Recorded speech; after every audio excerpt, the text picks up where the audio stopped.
Before we get to the practice, which you're all going to enjoy, it's a great evening. We're going to do something a little different this year, a little Q&A with head coach Steve Kerr. Very happy to have you here, Steve. Thank you, Jim. Thanks, everybody, for coming tonight. Appreciate it.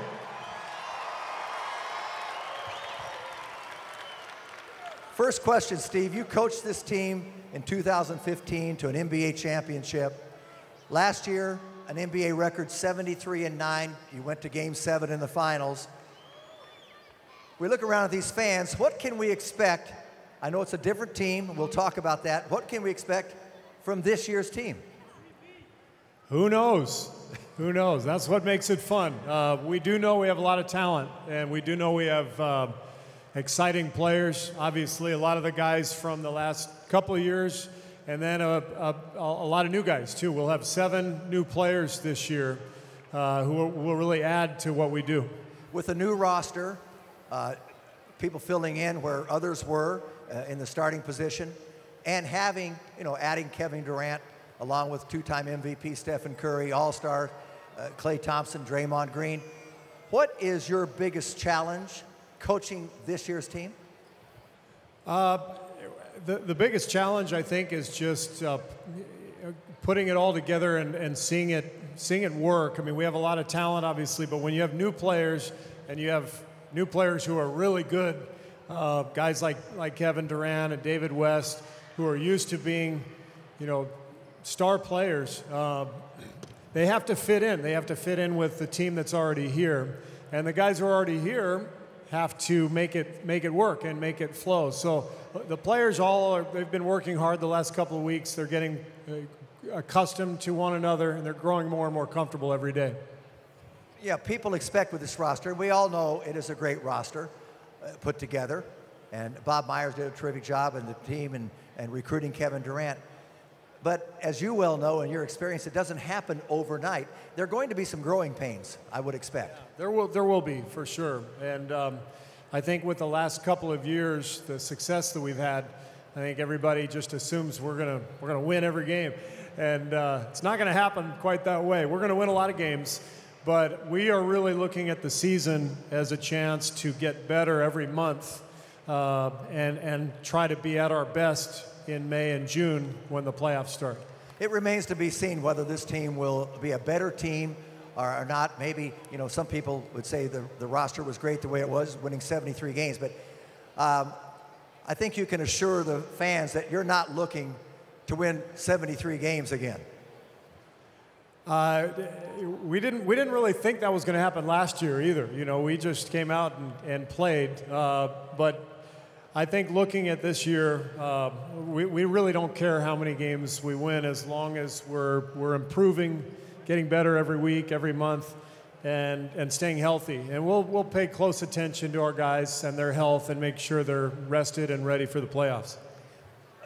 With that in mind, how do you get this team to concentrate, focus for a long, grueling 82-game schedule before looking ahead to April? Because I think everybody, fans, the players even, we all have expectations without question, and as well we should.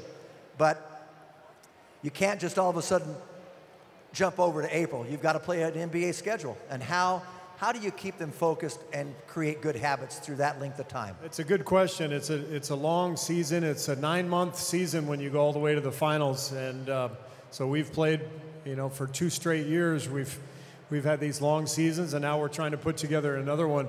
So the players need to be fresh, mentally, physically. We won't practice them too hard during the season. We'll try to make practice more about studying film and getting their rest, getting some shots up, but keeping them off their feet and trying to keep them engaged and having fun during the long grind. Well, yeah, 3 of your players got gold medals in the Olympics, so they were essentially playing the full last year.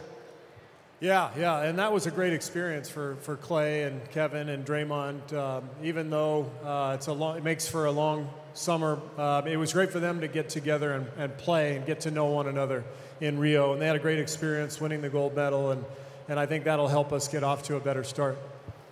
You lost Andrew Bogut, Festus Ezeli, both of them tremendous defenders, rim protectors. Who's going to take their place? Who's going to come in and defend the basket? Is that by committee? Do you have one guy that's standing out? I know you added Zaza Pachulia, who averaged nearly 10 rebounds a game last year for Dallas. David West, two great additions. Who's going to be the rim protector, if there is one? Well, Zaza will start at center. He's a really solid pro. He's been around the league for a long time. He's very smart. And David West will play off the bench. And those will be our two replacements for the guys we lost last year.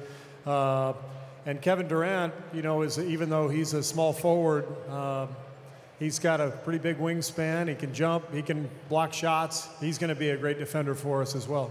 Moving to the new people on your roster and perhaps even the rookies, have you had a surprise newcomer, all of a sudden, someone you didn't know stand out so far in the preseason? Well, we've had a lot of good players in camp. We have a couple of young rookies who are with us. They'll be singing tonight. That's what the rookies have to do. You guys get ready for their horrible voices. But you'll get to know them. Patrick McCaw is a second-round pick from UNLV. He's played very, very well, and we think he's going to be a good player in the league for a long time. Our first-round pick was Damian Jones, who has not practiced yet because of a shoulder injury, but he's got a lot of potential as well. And so we've got, as I said, 7 new faces. I think it'll be fun for all you fans to see these guys play, get to know them, get to see the new constitution of the team. You know, people think that you add talent, you have all this, but it's kind of the culture and the atmosphere that makes a difference. These players have to like each other. They have to live with each other for the next 9 months, play together, and put away petty little things. They've got to be unselfish. And I would think that you, Steve, you emphasize teamwork, togetherness, because you can't underestimate how important that is, maybe even more important than having tremendous talent.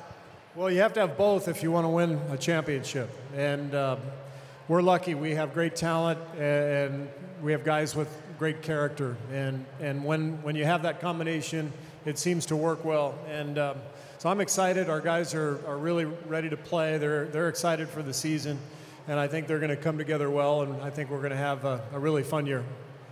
When you talk to your team, Steve, and thinking ahead, what's the most important message that you can give to this team here, this roster that you are going to coach? What's the most important message that you can give them this year?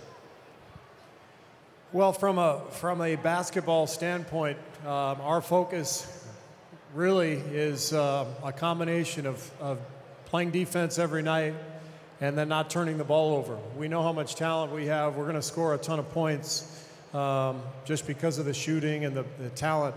But that combination has been a big predictor for us the last couple of years. If we defend well, defend hard, and we don't turn the ball over too much, usually the game turns out pretty well for us. Well, we're all looking forward to this season. Great expectations, great roster, great coaching staff. I can't wait for it to get started. Thank you for a little Q&A here. Thank you, fans. We look forward to seeing you during the regular season. Let's play ball. See a little practice. Thank you. Thanks, Jim. Thanks, everybody, for coming. This will be fun tonight.